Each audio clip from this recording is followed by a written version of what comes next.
Ano ba ang bagay na negosyo para sa iyo base sa iyong zodiac sign, Kalaurel? Sa astrolohiya, sinasabing ang mga pagkakaayos ng planeta kung kailan isinilang ang isang individual ay may epekto sa kapalaran niya, tunay na karakter at ugali niya. Alam mo ba na may mga kumpanya lalo na sa ibang bansa ang nagbabase sa zodiac sign ng isang aplikante? Sa pamamagitan din kasi nito, sila ay naniniwala na malalaman nila kung ano ang natural na ugali at karakter ng isang tao at kung saan siya nababagay ipwesto sa kumpanya. Pero, naisip mo ba kung papaano ka naman maaaring gabayan ng mga bituin sa pagsisimula ng gagawin mong negosyo? Sa video na ito, malalaman natin na maaaring ang iyong zodiac sign ang siyang susi para malaman mo ang natural na talento mo pagdating sa pagnenegosyo at anong negosyo ba ang nababagay sa iyo. Lahat tayo ay binigyan ng kalayaan at isa na nga dito ang pagkakaroon ng matagalang financial freedom sa pamamagitan din ng pagiging isang negosyante. Kung ngayon ka pa lang sa channel na ito, huwag kalimutan na mag-like at mag-share ng video na ito. Mag-subscribe ka na din at i-click ang notification bell para lagi kang updated sa mga bago pa nating videos na kapupulutan mo talaga ng kaalaman at gabay.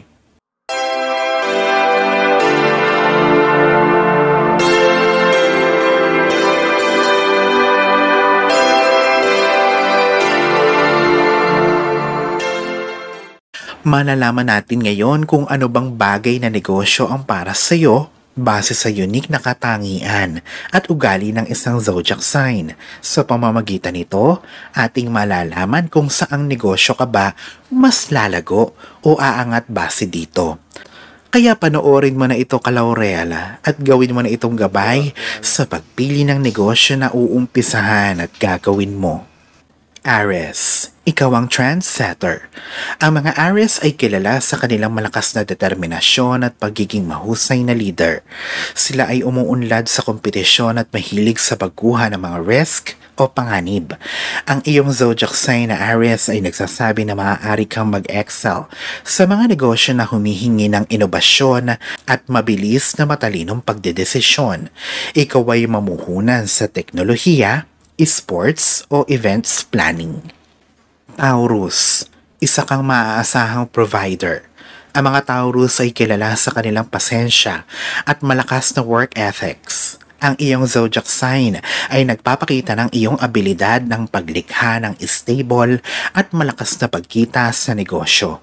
Kaya naman ang mga negosyo na angkop para sa iyo ay real estate, bakery at boutique, kung saan ang iyong atensyon sa mga detalye at determinasyon para magtagumpay ay mas lumabas pa at maging maningning. Gemini, isa kang versatile communicator. Ang mga Gemini naman ay nakikilala dahil sa kanilang mahusay na pakikipagkomunikasyon at adaptability. Maaaring maging matagumpay ka sa marketing, journalism, at public relations. Maaari kang umunlad sa pagiging isang vlogger, kaya naman subukan mo ang pagkakaroon ng isang vlogging platform o pagkakaroon ng sariling podcast. Cancer, ang tagapag-aruga. Ang mga Cancer naman ay natural na tagapag-aruga o caregivers at ang iyong emotional intelligence ay isang malaking asset sa pagkakaroon ng negosyo. Ikaw ay may oportunidad sa mga negosyo tulad ng healthcare, childcare at pati na ang pagkakaroon ng isang food business. Subukan na ang pagkakaroon ng isang cafe o daycare center. Leo, isa kang malikhaing leader. Ang mga zodiac signs na Leo ay ipinanganak na leader at mga malilikhain. Sila ay kadalasang umuunlad sa entertainment industry, fashion, at pati na ang pagiging motivational speaker. Gamitin na ang iyong artistic talent at tumungo sa sentro ng entablado sa mundo ng pagnenegosyo. Virgo, ikaw ay detail-oriented na tagaplano. Ang mga Virgo ay kilala sa metikulosong pagpaplano at organizational skills. Nagiging matagumpay sila sa mga negosyo tulad ng events management at consultation. Ang abilidad na makapag-analyze ng bawat detalye ang siyang magsisigurado sa tagumpay ng iyong gagawing negosyo. Libra, isa kang diplomatikong innovator. May natatanging abilidad naman ang mga Libra pagdating sa negosasyon at problem solving. Kaya naman ipinapayo na ikaw ay sumubok sa mga negosyo na gaya nito. Law, mediation, o beauty industry. Ang iyong kakayahan na makalikha ng kabalansehan at harmony ang siyang magiging asset mo sa paglikha ng isang negosyo. Scorpio, isa kang strategist na ginagamit ang intuition. Ang mga Scorpio ay intuitive at resourceful na ginagawa silang mahusay na gumagawa ng mga estratehiya. Sila ay mas umuusbong sa field ng psychology, research at investigative journalism. Ang iyong matalas na instinct ay ang iyong asset sa pagnenegosyo. Sagittarius, ikaw ay manlalakbay. Mahilig naman sa paglalakbay ang mga Sagittarius at palaging bukas ang kanilang mga isipan sa bagong bagay. At dahil dito, ikaw ay may malaking tsansa na umunlad sa travel, education o mga negosyo na related sa sports. I-focus ang iyong enerhiya sa iyong pagkahilig sa paglalakbay at pagtuklas. Capricorn, napupuno ka ng ambisyon. Ang mga Capricorn ay kilala naman sa kanilang determinasyon at ambisyon. Ikaw ay pwedeng umunlad sa finance, real estate, o pagiging isang entrepreneur. Aquarius, isa kang visionary innovator. Ang mga Aquarius naman ay laging may kakaiba na naiisip at nalilikha. Sila ay mga tinatawag na outside of the box thinker. Sila ay maaaring maging matagumpay sa teknolohiya, pagiging entrepreneur o sa humanitarian initiatives.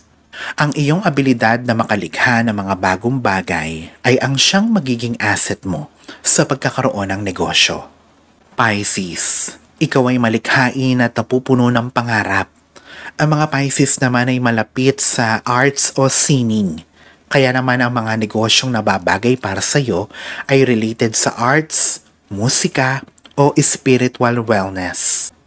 Sundin lamang kung ano ang malapit sa iyong puso at hayaan na ang pagiging malikhain mo ang siyang magpaangat sa gagawin mong negosyo. Huwag kakalimutan na ang iyong zodiac sign ay nagbibigay lamang ng pamantayan para sa iyo upang maging basihan mo sa pagpili ng negosyo na gagawin. Ito ay base lamang sa natural at unique na katangian at karakter mo bilang isang tao at ito ay base sa astrolohiya. Isa lamang ang astrolohiya sa pwede mong maging tool mula sa marami pang maaari mong magamit upang maging gabay sa pagtahak sa pamumuhunan. Isa din itong masaya at nakakagaan na paraan upang malaman mo ang iyong potensyal pagdating sa pagnenegosyo. Alalahanin na sa poong may kapal pa din, nagmumula ang lahat ng pagpapala, ang kasipagan at ang kabutihan sa ating kapwa kasabay ng buo mong pananalig sa may kapal. Ang siya pa rin na dapat ay manaig. Ang mga ito ay mga gabay lamang. This is Fidel Rosario. Thank you for watching.